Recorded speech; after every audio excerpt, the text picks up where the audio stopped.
Hey, what's up, guys? So we're about to start episode 2 of Extraordinary People. So if you're following the story, this is basically a series where I talk to people who I find very extraordinary and have made an impact on my life directly and have value to add out there in the world, even though they might not have the biggest platform.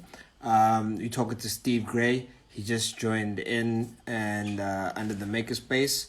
So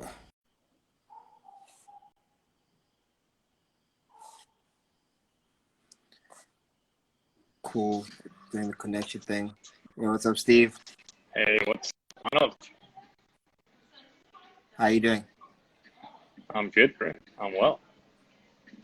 How you doing? Good, good, good. I'm right. I'm right.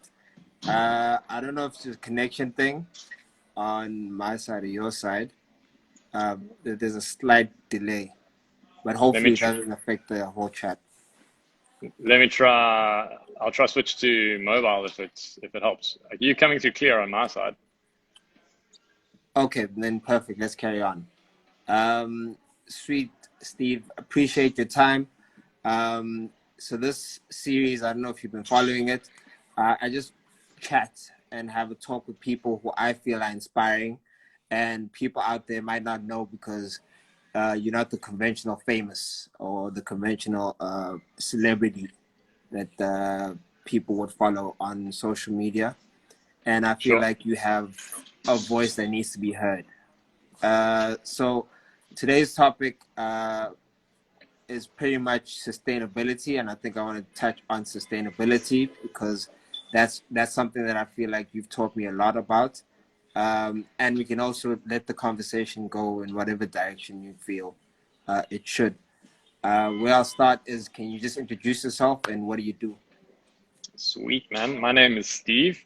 I am the chief innovator at the Makerspace Foundation, and we exist to unlock creativity in people and teach them to use technology as a lever to improve their lives, the quality of their lives, and to improve the world in general. Sweet. That's the best way I can. That's the reason why you had to introduce yourself because I was not going to introduce you that way. 100%. Because what's crazy is when I was talking to you about how should I introduce you or refer to you, and I asked for permission, can I refer to you as an engineer because that's what you're qualified as. You said you'd rather be referred to as a passionate innovator. And it's crazy that we live in a world with these titles and the titles being important for people to listen to you or to understand what you have to say is worth listening to versus the content, which is something I thought as just when you brought that up, like as a thing, because I was going to use the title of engineer because that would attract people to say, okay, I need to listen to this guy. He's educated in this field and qualified in this field. Therefore, he has something valid to add, which is the craziest thing in the world that I've learned is that it really doesn't matter. Like you could be an engineer and still not know a thing about the actual, a qualified engineer and still not know a thing about actually I'd um, laugh about life and what's life important. and what's Yeah. important exactly. Yeah, like, So so I barely passed my engineering degree. It took me like 5. And it taught me to be a more critical congrats. thinker, which is good. Being a critical thinker is important when you're trying to solve problems because you have to approach it from many different points of view, and you have to like strip down assumptions, and you have to like break things down to their most simple part so you can understand the problem and then you can fix the problem. The thing is the difficulty and the way of thinking and the danger of training a mind like that is you start applying that to everyday life and you become very critical, especially of people and of systems and of in general. And I think like probably you get people who are unhappy because their brains are trained to think that way. They always see the problems and things. So it's a double-edged sword, man. So that's why I don't really refer to myself as an engineer. I haven't practiced proper engineering for, it's like, what is it, like 15 years? Yeah. 18, 19 years, yeah. Yes. And That's a Yeah, long since time. then I've been innovating in terms of business. I've started my own Yeah. businesses, and then, the big thing for me was realizing that the business I was involved in wasn't able to have the same impact that I felt my life, needed to have, and Yeah. it was limiting me, and so, I kind of left that. It wasn't a well planned exit, but I eventually just pushed the eject button, um, and restarted, from scratch, Yeah. with this idea of that I said to you, like unlocking creativity. So, yeah, I mean, I can talk a lot about finding a Yeah. purpose, something that I've spent a lot of time thinking about, and I've also realized like my formal education, and the way that we formally educated is the opposite to real life.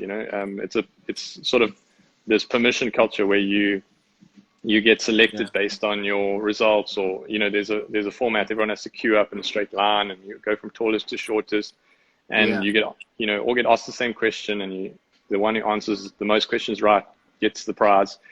And that's not how life works. Like, life is dynamic, and there's so many different opportunities and ways to approach problems, and there's no like one winner who like did it the right way. Actually, in life, probably the winners are the people who do it differently. And that Yeah. one of the things you see as you leave school is like the people who do really well financially often were like the underperformers at school. They didn't do well, but now that they've like don't have anyone to answer to, and they just got to like make it happen, they thrive. Where the people who are Yeah. really good at fitting in and following the rules, they're still fitting in and following the rules, and they're still being told what to do. Yeah. And if someone's telling you what to do, that means they're making more money than you. They're earning more money than you, and that probably means they have more influence than you.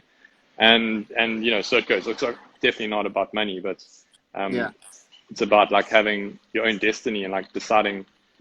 Can you imagine having to wake up in the morning and like do what someone else has thought about for you? Like, hey, you need to do this today. Yeah. Um, how would you have an impact on the world when all you're doing is executing someone else's idea? Idea. Yeah. Unless you're following someone who you bought into their vision, and you're like, okay, they've got a clear vision of how to get there, and I want to help Yeah. them on this mission. I'm bought into the mission. Yeah. So in terms of education, to end that point off, is I've spent way more time reading business books, leadership books, listening to podcasts around business and leadership and Yeah. culture, um, many, many more hours than I have doing engineering and math studies. So and yeah, I And think also that's like, so in terms of my qualifications, like formally on a piece of paper, but um, a lot of life is about confidence. So I do have the confidence to say, like, no, this is something I really thought long and hard and studied. I can teach people something in terms of finding their purpose. yeah. Um, More recently, the actual sustainability angle, like, I've spent a good 2 years thinking about that. And then just in terms of like, I mean, the most important thing is your purpose. After that, Yeah. the business side and, how you execute, it's more like practical. Yeah. Yeah. So It all ties in. It all comes back to the purpose. sure, sure, exactly. Have you seen the Ikaki, like Venn Iki, diagram of those Ikigai. Yeah. overlapping circles? Yeah. Um, I mean, so for me, that's like just like spend hours and hours thinking about that. Like, that's a good place to start. Just get Yeah. that diagram and just like every day think about it and write in it Work it and out. Yeah. work it out, man. Yeah, that diagram, I just shared it recently with my audience on social media, and it's the reason I shared it's because it pretty much gives you a nice way of quantifying, figuring out what your purpose is and how to make it work in a daily basis, like how to make it work in a sustainable way, and letting it all tie in together so that it doesn't like drain you, it doesn't become more than what you're capable of or what you need to do. Because I've spent hours like looking at that diagram as you just said, and just figuring out like how does it fit into my life and what I see my purpose as, and it actually helps me so much in terms of figuring out where I've been unbalanced. Because I found that I spent a lot of time on that, on getting three of them right, Where the fourth one was the problem, which was the whole what can you be paid for, and it's tricky because if you want to be sustainable, you have to consider the fourth one. Yeah. Otherwise, you'll burn out. Otherwise, you end up in a situation where you're not able to sustain the other three, Yeah. Yeah. and you end So up so defeating let's your purpose. let's workshop this quickly because I love to do this. So I think the hardest one isn't how you're going to get paid. I think even you could like say, well, I can make music, I can produce music, I can run Yeah, events. Like those are all things you could do that are going to pay you, right? You could do videography. You've got skills. They could charge online, offline. yeah, There are a lot of things you could do to generate money. So each you got to separate each thing and list down the answer to that question, and then see where yeah, it overlaps. Don't trying to start with thinking where does it overlap? What thing do I want to do that overlaps? You have to just list all the things you can do. yeah, But I would say, in my experience, the hardest one to answer is what do you want to do? yeah, Like it's like everyone knows how they can make money. They know what they're good at because they're already being paid. So someone's already yeah, identified at least some of that, and everyone knows like what they what they what they're good at. Like they're good at X, Y, yeah, and Z. They know they're good at it. But what do you want to do? It's like such a big question. It's like so scary to answer. Because you're yeah, like, you know, and you'll say things like your hobby. You'll be like, oh, I want to do surfing. I want to do music, whatever, because yeah, it's my hobby. But like, what does that really mean? So let me help you with this. Okay, like let's do a practical example. yeah. If you don't mind being vulnerable. It's okay. Yeah, it's what do you love to do? Yeah, let's start Okay. there. Okay. So I think about these three questions. I didn't make this up. I just put it together from stuff I've read and learned. Yeah, I can trace back the references if people really want. But essentially, ask yourself put yourself in these three scenarios. So we call this a thought experiment. So think about if you didn't have to work for money. So let's put you in a scenario where your great uncle, aunt, whatever, from royal blood or who knows what, yeah, you didn't even know that they were family, and they've now discovered that you were the illegitimate son of some person. There was some weird things that happened in your family, but you now yeah, qualify for this trust fund, and let's call it, 5 billion rand, or like 500 million pounds. Okay. And this yeah, trust fund sitting there, and the executives of this fund, their only job is to like find the living heirs and just pay them like a living salary. And they've decided that that's going to be, let's say it's 100,000 rand. Okay. Or yeah, whatever your currency is. Now you got this 100,000 into your bank every month, no matter what. You don't have to have a retirement plan because it's going to be there. Like it's guaranteed. It never runs out. There's too much, right? The interest yeah, is yeah, more than they pay you out. Now suddenly in that thought experiment, making money is you don't have to think about that. You can do whatever you want. Now you ask people that question. The first thing they say if they're employed is like, okay, well, I'll take a holiday. Okay, I'll start doing my hobbies. I'm like, okay, cool. And then what? So yeah, what do you do? What do you do next? What's your first thing you do? Like you think you've won the lottery. You don't know if it's real, but you find out it is real. So now it's real. The money comes yeah. in.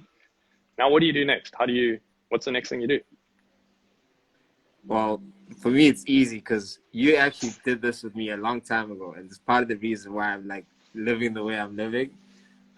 It's pretty much I'll be doing exactly this. I'll be interviewing Steve Gray right now, doing the podcast, and doing this whole interview, trying to teach people and help people get further in terms of their lives, and being more sustainable and being better in the world in a way that's a positive impact. Because that's actually for me what I enjoy doing. I just having this whole positive impact on the world makes me feel good, makes me happy, and being creative and how I implement that is what I enjoy, and how I use my creativity to do that is what I love doing.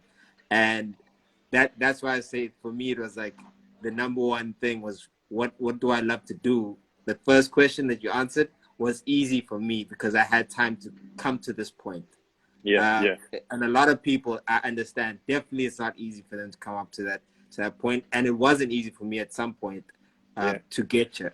So I have the unfair advantage of yeah. But having the that's cheap that's awesome. answers. Like that's awesome. Yeah, So one of the things when you're employed is you get paid to trade the best hours of your life to do someone else's work, someone else's purpose.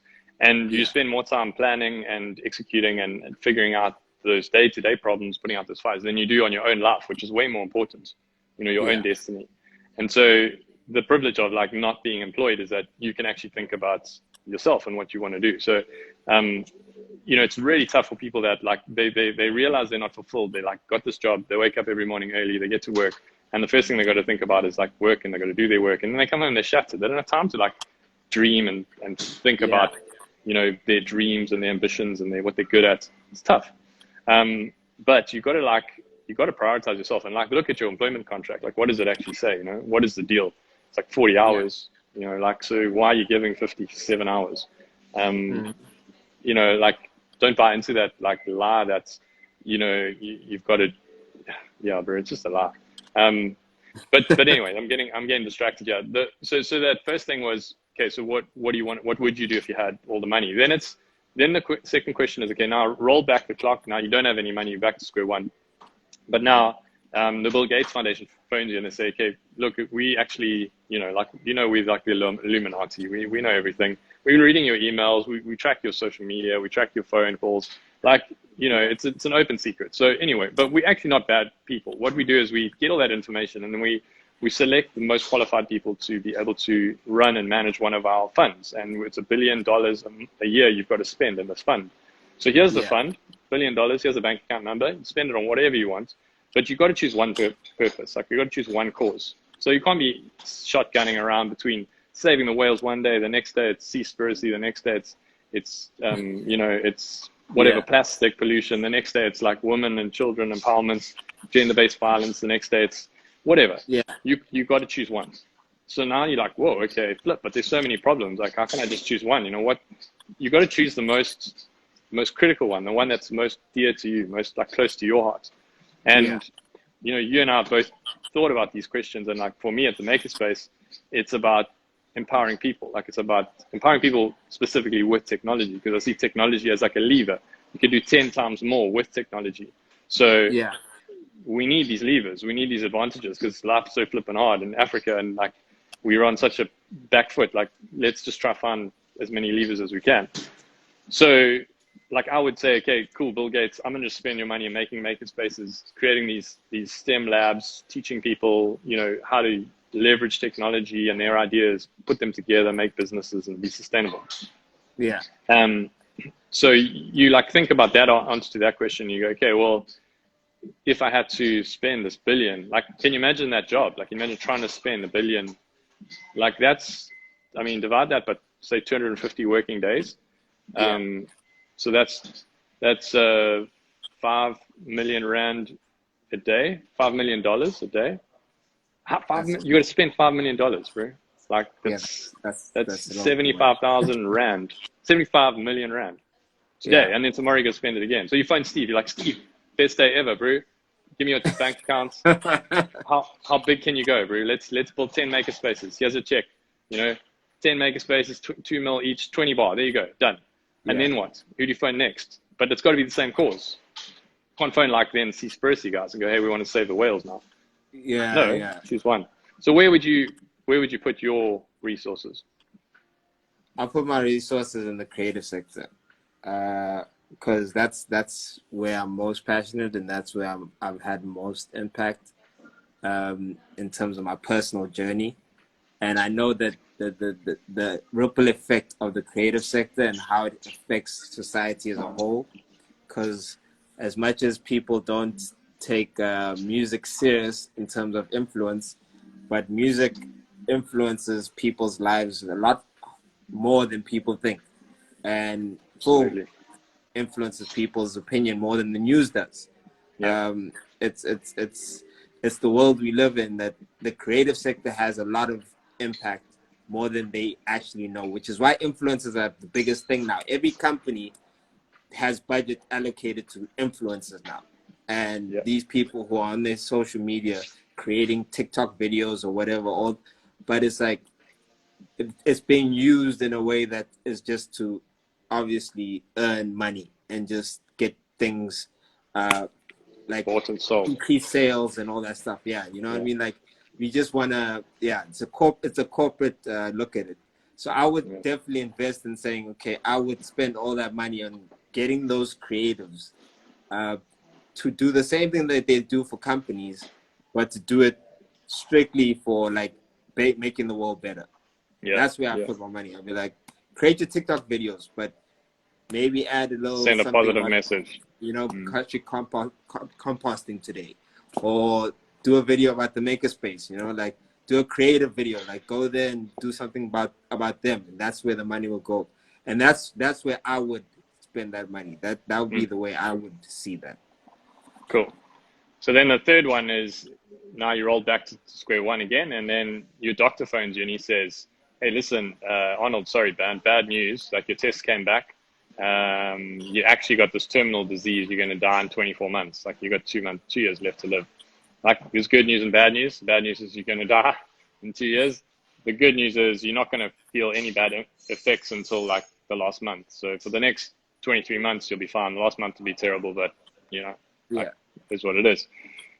Now what changes? Like now, how do you live your life? Like what do you do today and tomorrow that you would have put all off for what, it becomes quite clear to you what's important. So one of Yeah. my friends said to me, he's like, oh, okay, well, I'll just stay at home with my kids, spend time with my kids. I was like, yeah, that sounds like a good answer, but like, think about your kids' experience of you in the last 2 years of your life. Like you were just at home on the couch, you were just there while they went to school and you didn't do Yeah. anything. Like you didn't leave a legacy. Like surely you've got to like, yes, prioritize family time and realize like, look, okay, like I need to not work till 6, 7 p.m. every night. But, Yeah. once you get that balance right, what do you actually do that leaves a legacy on the world? So for you, what do you think you would do? What's the answer to that question at this point in your life? Well, basically for me, it'd be, like I said before, it'd pretty much be the same thing. I'd be going around maybe with the more urgency, but the urgency is still there for me personally. Is I'll be documenting, using my platform or whatever I have in terms of reach to impact and leave the world better than I found it, and that's essentially where I'm at right now, anyway. I and like I said, it's probably because we had this conversation before that I'm at this stage where I'm Yeah, doing this and I'm living like this, and it's so important that people actually, like, I don't know, have this kind of conversation or do this kind of exercise for themselves, yeah, because it's helped me a lot, and it's actually part of the reason why I don't wait for things to happen, and I just have this mentality of I need to do things that are important now yeah, and think about that legacy and my impact, because if I die tomorrow, what would I have left behind that matters? yeah, yeah, And yeah. you know Exactly. yeah. Yeah. So, I mean, isn't it good to be centered like that, to have all that, like that clear, like overlap where you've now got the, the cause that is important, like your purpose, like things you think are most important for you. You've got your urgency and your execution, like, and the way you do it and the balance and the you've thought Yeah. about that and you've thought about, um, what you would do if you didn't have to work for money. So then you've got like a clear idea of, okay, this is the thing I want to do. It's like, it's have this, inspire this creative movement. I want to have influence in this creative sector, and I want to, use these sort of digital tools to communicate to the world and help other people to find their voice. Like it's sort of all overlaps. And then now you've got to go back to what are you good at? What can you make money doing? And you're obviously like, okay, well, I'm pretty good at media. I'm pretty good at like communication and like music, art, production, events. I can do all of that stuff, all to the Yeah. same cause, bring all those tools in. And then when it's like, okay, and then how do I make money? Again, you overlap those things so they all line up to be the same thing.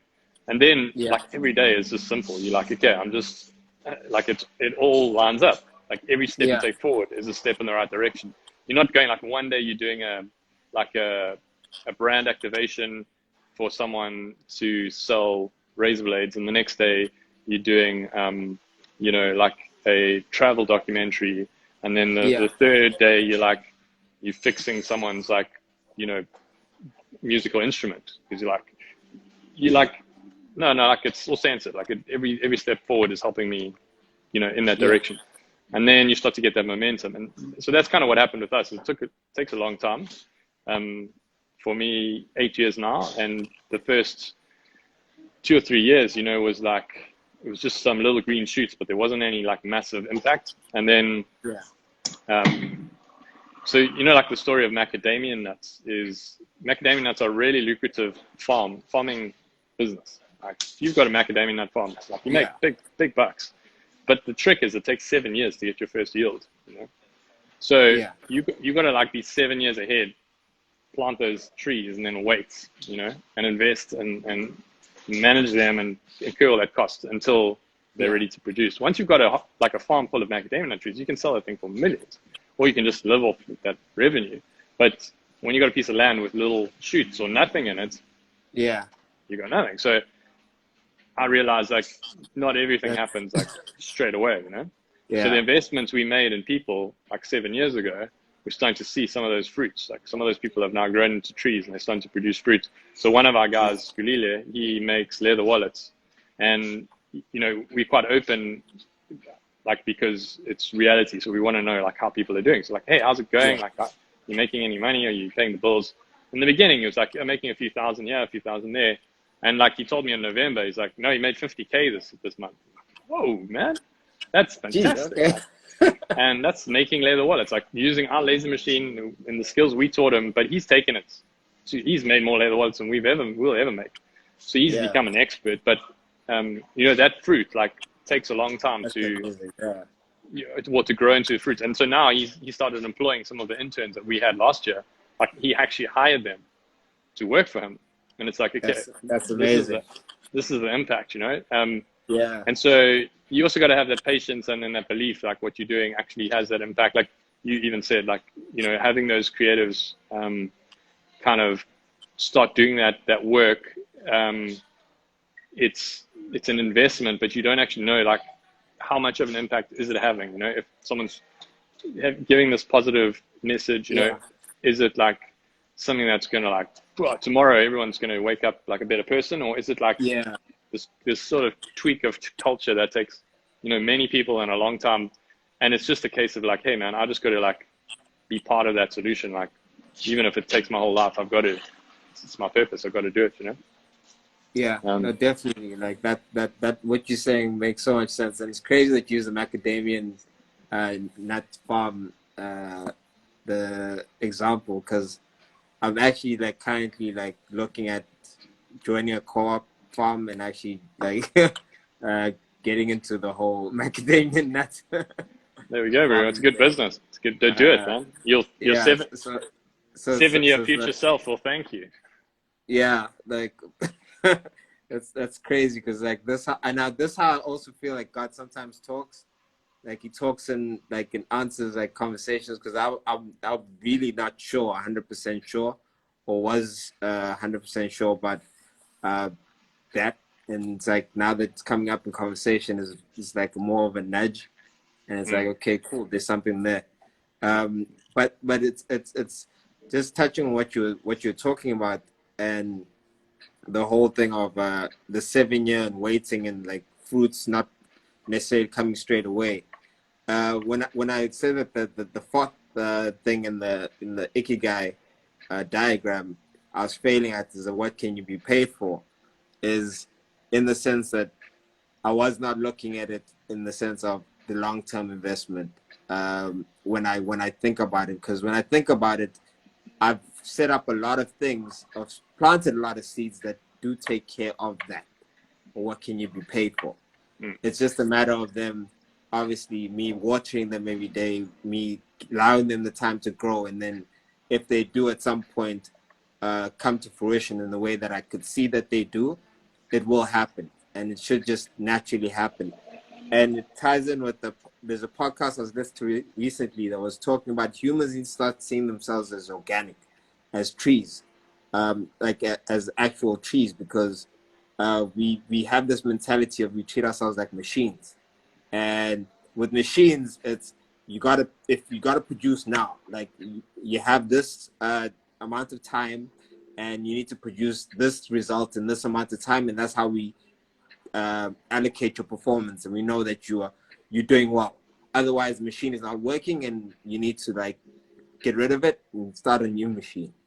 And that mentality is not good for humans because we're organic in the sense that, like with trees, there's a time where you plant the seed and then you have to water it over time, and then if you might not see any results, and then you see something sprout but still no fruit, and you'll see things over time grow and grow and grow. And then even once you start producing the fruits, it doesn't necessarily mean that you're always going to be producing fruits. There'll be a time where you have to shed your leaves, and there'll be a time when you just need to enjoy the sun, and you need to and you know and work your way towards more sun, and you need to work the soil so that the soil allows you to produce more fruits the next time, and you have to keep watering. And there's certain things you have to keep doing every single day. And with that mentality, we start not being so hard on ourselves and start measuring ourselves in a different way in terms of saying, am I taking those positive steps to make the soil good? Or am I poisoning the soil every day? Am I adding water, or am I adding something that doesn't add value to the tree?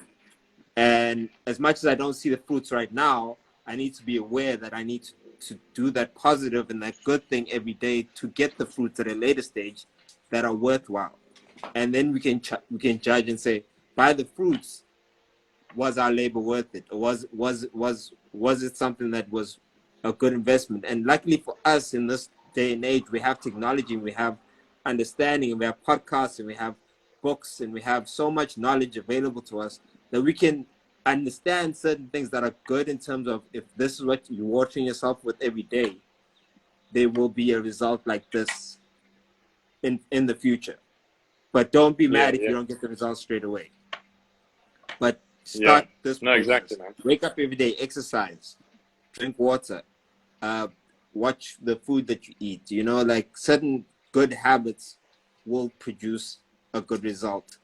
And if we and that just like that thinking like helps, like I'm still trying to absorb the information, but it's like it's a so much better way of thinking versus this thing of being so hard on ourselves and saying being oh no, I'm not really getting results right now. Like I'm not getting what, like I'm exercising every day, I'm healthy, I'm doing positive things, I'm trying to only absorb positive things, doing positive work out there, but I'm not seeing the results right now, and it's frustrating. And why people not listening? Why people not coming to the table? You know, and you get frustrated if you think like that. And sometimes you just gotta like trust the process, and you gotta trust that it will organically grow, like how it does with the tree. You don't see it all happen all at once. It just takes time. Absolutely, man. Yeah, 100%. Yeah. Sorry for hijacking your time. So, No, bro, it's good. It's good. It's like it's necessary. Like, I mean, we could even take that example further. And like, do you know what monoculture is? Monoculture? No, I don't. Yeah. So monoculture is like where you have everything the same. So like if you're farming corn, you know, you have this fields and fields and fields of corn, or like in the North Coast where I stay, like all this sugar cane, just like monoculture. Okay, there's only one culture. And that's like modern farming methods. But what they realized over time is like, oh, flip, monoculture is actually super bad for biodiversity. In like the long run, it's bad even for your harvest. Like it's much better to have diversity and rotate your fields like the old ways. You end up like actually making more money and actually being more productive. And you know, eventually, like if the biodiversity gets so limited, all the bees die, then there is no more culture at all. So that idea of monoculture, taking it into the human example of the tree example, is if you surround yourself with everyone the same as you, you create this monoculture around you, and there's no biodiversity, and there's no like external forces that can kind of have an influence on you, like positive and negative, and challenge you. You know, like a bee coming in and like, you know, getting the pollen, insects like eating some of your leaves, causing you to build some sort of like natural defense system. So then you become vulnerable to these massive crop failures, etc. You know, like there's natural cycles. So like, yeah, just something to add. that I've thought about. One of the guys that I like sort of inspires me talked about it, and just saying like, beware of monoculture. Like, it's not healthy for Yeah. anyone. So like, even for us to only surround ourselves with people that are just think exactly like us, like, we need to be aware like which people we're around and what they say and do and how that influences us. But we need to almost do that like with our eyes open and go, hey, I actually want to go find some people different to me that like Yeah. that can challenge me. Like, maybe I'm getting into a little bubble, and then come back and reflect on the influence and like say, was it a good influence? Was it a bad influence? Do I need more of those people, less of those people? Yeah. Yeah. No, Do you want to? that's a great thought, because it does help to have that diversity in terms of thinking, and surrounding yourself with those different types of people or different types of situations, and not being like so narrow-minded that I'm only going to surround myself with Yeah. people that think this way, because it does open you to question and be stronger in certain beliefs. Because funny enough, that people sometimes have this thing, and I had this thing. That's why I can speak about it. Is when you don't want to hear something, because it challenges your belief in something else. And if you scared to gain knowledge or to hear something, because it's going to challenge your belief system or where you stand, then you already know that you don't really believe in what you believe in. There's Yeah. already a doubt in you, and it's something that I had to learn, to say I shouldn't be scared to hear things that I don't want to hear. Yeah. uh, because if I hear it and it quit and I start to question what I believe in, did I really believe in that thing in the first place? And is it something worth believing in if you don't still believe in it after hearing certain things that you can say are factual or true about it? Yeah. Yeah. So it's like that's part of, I guess, opening yourself up to a world beyond your world.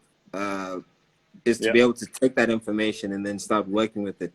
But that obviously, with everything, is balanced. Like you said, there'll be insects that come. Yes, they eat the plants, and the plants become stronger. But you can't overwhelm yourself with locusts. And, Yeah. that's Absolutely. counterintuitive. So you got to Mm. be, obviously, it has to be balanced Yeah. Yeah. in the way that you do that. And you still have to deal with certain insects, but don't go Hiroshima on it and decide to use pesticides that will kill everything, Yeah. including the plant itself. Um, so it's like, yeah. So it's actually a nice way of thinking. I didn't know. I now learned that monoculture. Yeah. Yeah. You know, it's Something to add there in to my your organic, vocab. your organic metaphor. So I thought maybe we could do a quick breakaway and I'll share everyone the space. I know you've been Yes. here enough, but just getting back to the sustainability angle. So we're running this project called the Babe of Durban. It's supposed to be like a place where people can come and talk and think about sustainability. So this is a little coffee shop we made, and everyone's invited. Come support the coffee shop, chill on the couch, order yourself coffee, and you'll see like all the stuff that we've got in here. Like, this counter is solid teak. It's actually like, Yeah. it's really solid. This was found at a demolisher's like warehouse where they basically, it was out of some old building, and we just converted that into this like beautiful thing. We reused some bricks that we had from demolishing to rebuild. We're repurposing like stuff we already had. So Yeah. it's challenging. Like, you talk about sustainability. These are all this furniture from a restaurant that closed down next door to us. All the windows frames are made from old roof beams, like old Durban houses, Oregon Yeah. pine, which looked like super ugly. Like, they were just black and like they didn't look like beautiful wood. And we took the time to make them into beautiful wood, and then sand them down. And then through the window here is our plastic innovation lab, or our innovative waste design lab. So this is all about how to use waste and create values of items of value out of waste. And you can see AP there in the back. He's operating the the oven. He's melting some plastic. We're going to make plastic shelves for one of our design projects. Yeah. So I'll flip around into the lab, and then there's like our co-working space. So right now we got some creatives in here designing part of this design challenge we're running at the moment, where they got to use set materials, like this wood is one of them, and make 3D printed connectors. And so, yeah, it's really exciting to have creatives in the space. Again, that idea of like having different people doing different things. It's like, yeah, it's really like, it excites me quite a lot. As our team just doing their work, hard at work, trying to support the makerspace and make it viable. And then, yeah, this is our shredding machine. So we shred plastic on this into little flakes. This is an injection molding machine where we have molds that we make plastic items out of, like USB sticks, like Aewon Wolf USB stick. We got a press here, which we use to squash stuff. And then here's the different plastic from different sources, like, we collect. And there's AP's making a nice primary color shelf that's going to become a shelf, and put that in the press. Yeah, so that's the plastic lab. And then, I could walk you outside where all the making stuff happens. It's a little bit messy and chaotic, but it's interesting. It's real. It's also hard to like throw stuff away when you are thinking sustainably. Like, it's all stuff can be so useful. And it's all stuff that can be reused and repurposed. Yeah, but it is a lot of work, man. Like, yes, it's. I've been involved in projects for years, like since I was an engineer. Like, it's so much easier just to buy stuff new. And like it all fits and it all works, and you can just get done and get on with your life. To like find stuff that's secondhand and make it fit, and it's a lot. And that's the tricky thing about in terms of sustainability, recycling and stuff. And when you talk about recycling, upcycling, people think it's like a cheaper way of doing it, but people don't really consider the fact that it's a lot more work. Involved in doing that, and actually the creativity of it is a lot of work, and trying to be creative and how to figure out how to recycle and how to use that those recycled items. And then like upcycling things is just work, a lot of work.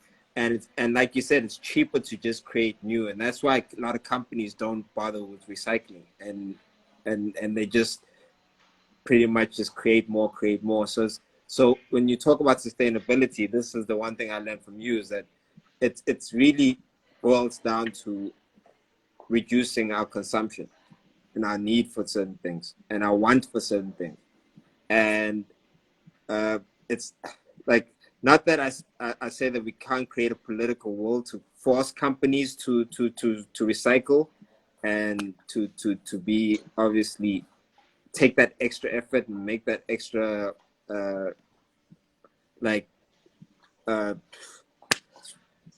spend that extra bit of bucks to recycle, but it's just not really feasible at this point. Whereas we can control how we behave and how we consume things, and if we can control that and reduce our consumption and reduce how much we use stuff, it can go a long way in fixing the problem right now. And I think it's just the mindset. And for me, it took some time to actually get to where I'm at, and I'm still not where I want to be. And in terms of, it's just like the organic thing we talked about. You just gotta let yourself grow into it and let yourself learn as you can go, and do what you can, and not be mad at the things that you can't do, because that's part of making you stronger. That's part of the stuff that makes you better down the line. When you fail here, there's a reason for that failure. You got to find the perspective of failure, and not seeing failure as just failure, but as a learning opportunity. So it's crazy that when you say that it's a lot of work, and you're pointing out that it's a lot of work to do this makerspace, I'm looking at it like it's amazing and it's inspiring, and it's like it's so beautiful what you guys are doing there. And I'm sure people who watching this and will watch this will think the same thing, but no one wants to really think about it as how much work it is. But Yeah. I'll, maybe I can ask you this question. Does it feel like a lot of, even though it is a lot of work, does it feel like a lot of work to you? Does it feel draining? Or does it not feel that way because you're doing something that serves your purpose? Yeah, so I think that's the key thing is like I look at, for me, what motivates me, it's creativity, it's people, and it's technology. So I'm always thinking about, have I got those three things in the right balance to keep me jazzed up, you know, to keep me motivated? And, you know, I lost John T like in November. He moved to Joburg and he was like my co-director, like, yeah, you know, my 2RC. And he was quite like, he's a really talented creative guy who we just connected well, like, and we could bounce ideas off each other and just like energize each other. So since having lost him, it's been tougher and it has felt more like work. But you know, recently, like with this creative collaboration thing, I realized like I need to get more creative people in the space and collaborate with them, so I can get that creative, you know, like element ticked off. We've got the technology, we've got the people, like a lot of people here, a lot of people needing help, but it has to be sustainable in its own way. Like it has to, if it's just work, it's going to run out. You're going to run out of energy. So it has to be fun as well, you know. In terms of like when you're doing things, doing them in a sustainable way, it definitely needs to start at the beginning, at the consumption. So there shouldn't be waste plastic. Then we wouldn't have to think about how to recycle it. You know, recycling is not the answer to plastic waste. You know, it's a plaster, like it's a band-aid. It's definitely better than not recycling, but you've got to start with the problem, which is that plastic is too cheap for the cost it has on the environment. Like the cost on the environment and the cost of collecting it hasn't been priced in when they buy the plastic pellets. It isn't priced in, and it should be like that. Any bit of plastic you produce as a manufacturer, you need to get back. You know, whatever you want to do with it, you can use it to make more products. You can put it in the ground, but you have to get it back yourself to that point where you bought it. Then you would see things would change. The price of plastic would go up 100 times, man. Think about the cost of going and finding those Coke bottles at the bottom of the ocean. You have to pay like scuba divers to go and retrieve like 10 bottles. You know, what would that cost per bottle? So if you think about the cost, just hasn't been allocated to anyone. So the environment's paying that cost. So we're all paying that cost as a society, whether we realize it or not. But it's everyone's fault. Like you can't blame Coke because people are buying those plastic bottles, man. Once they go out of the Coke factory, it's not really Coke's fault anymore. I mean, kind of is. It's everyone's fault, but it's not exclusively their fault. It's the person who buys the Coke, you know, and drinks it. I mean, where did they, you know, did they throw it away? Like, maybe it should only be sold within a certain radius of a dustbin, you know, or like, you know, like the price of the plastic should be like 10 times more. Then you would just buy a glass bottle because this is much cheaper, you know. Or you would have your own disposable, like your own carry-around bottle, and you would fill it up at the petrol station with Coke. You know, I'm just using Coke as an example because it's something that we all understand and know and can identify with. But every bit of plastic, it's there for convenience, and it's our convenience, and we buy it, and by buying it, we accept it, and we continue that problem. And so one day we wake up and go, flip, like, let's go clean up the plastic on the beach. But like, you know, that's not really the place to start. Is to stop buying the plastic. Vote with your money, vote with your wallet. And then on the other hand, on the flip side is, if you think about it and you can never buy plastic again, ever again, it's too overwhelming. Like it's too much of a price. So then you're like, oh no, like I can't do it. And then you're like, oh well, I'll just park my brain in the sand like an ostrich, you know.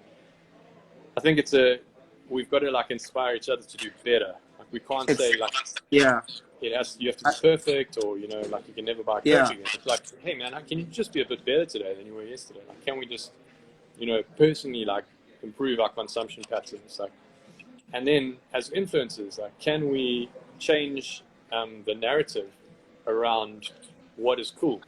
Like the newest Nikes are cool, you know, the newest, like this season's Adidas, this season's like whatever your brand is, man, it's brand new. That's what's coolest. That's what we're wearing. That's what we're wearing. who's like representing, hey, check those old like 1980s like you know, like Nikes that guy's wearing. It's like, Yeah. where did he get them? Well, he had to keep them, he had to buy them. Like, oh, those things are actually worth something now. Like, hey, maybe we shouldn't throw our old shoes away. Like, yeah, and so our consumption patterns, like, we signal like how cool we are by like the new stuff we've got on, you know, Yeah. like the way It's the we, mentality of brand new. Yeah. Like you're very So caught up with brand new. that's like the starting point, man. It's like, can we change that? You know, is it cool to like wear the same stuff until it's got holes in it? It's crazy. It's like what the picture that just came to my head as well when you were just talking about that was that how many like influencers are all about like unboxing, the whole unboxing process. It's like, hey, check out what I've got. That unbox, you know, like I just got this new whatever, and this is the new, and it's the marketing that makes sense for companies because they want to sell new. They don't want people like it's planned obsolescence. We're in the generation of planned obsolescence. We need this thing to break down at some point, and then they stop using it. Then they need to buy a new one and the latest version of it. And I think we also being trained that way through just even this whole thing of like computers and stuff. Like computers used to last forever. I don't know what computer you used, but my previous Mac before the one I have now uh, lasted me for years and years and years and years. Now I bought this Mac in 2018, I think, and 2 years and I deliberately bought it for a specific reason to like because it's high end and can allow me to do editing the way I need to do the editing, and it's supposed to be the best at that point. 2 years later, like I'm being made to feel like it's obsolete because it can't do this, it can't do that, it can't, and it's like the way the world works right now, it's kind of forcing people to feel like they need to get the brand new and get the latest and and then it's like, okay, what happens? So I've learned this thing of like hacking things and trying to like make my thing like new, Yeah, always. Like yeah, instead of buying new, I just say I'm gonna hack it and try and figure out how to make it new because I know the company didn't want me to do this. The yeah, company wants me to buy the latest one, so I need to figure out how to redesign it and reuse it for myself because it yeah, saves yeah, me money, number one, and number two, it also saves me from like having this mentality of needing something that's new all the time. yeah, Because I was falling into that trap, and it's like it's so easy to fall into it because we love new things. yeah, It's a exactly. human Yeah. thing. We love new things. But also we got So to, you know, we got to like get over that addiction. So like everything in moderation, you know, like it's like if it's a tool for work and it is going to save you hours and hours of something you can't get back. Okay, maybe you upgrade your computer. Like, you know, it's not like you should never buy a new thing. It's just to have every single thing in your life be new. Like it's the latest AirPods, it's the latest shoes, it's the latest clothes, it's the latest cap, it's the latest, yeah, you know, cars, it's the latest whatever. And to have that being like the norm, like that is why we are where we are. You know, yeah, if that was the exception to the norm, like the default is we all repair our stuff, we all buy secondhand, we all like buy stuff that lasts for 50 years, we give it to our kids, and then every now and again we have to buy something new, and then we do that.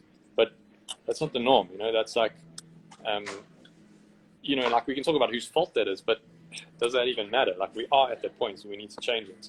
So yeah, and like I think, you know, like getting bummed about things and like complaining about them and highlighting them is one thing, but like let's get creative about solutions. So like, you know, yeah, like while we're talking about the problems, let's also throw in like ideas that people can actually use.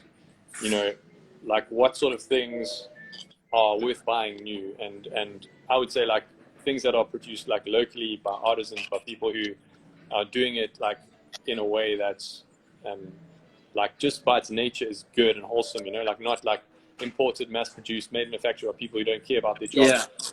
You know, minimum quality that can possibly like looks the best, lasts the worst.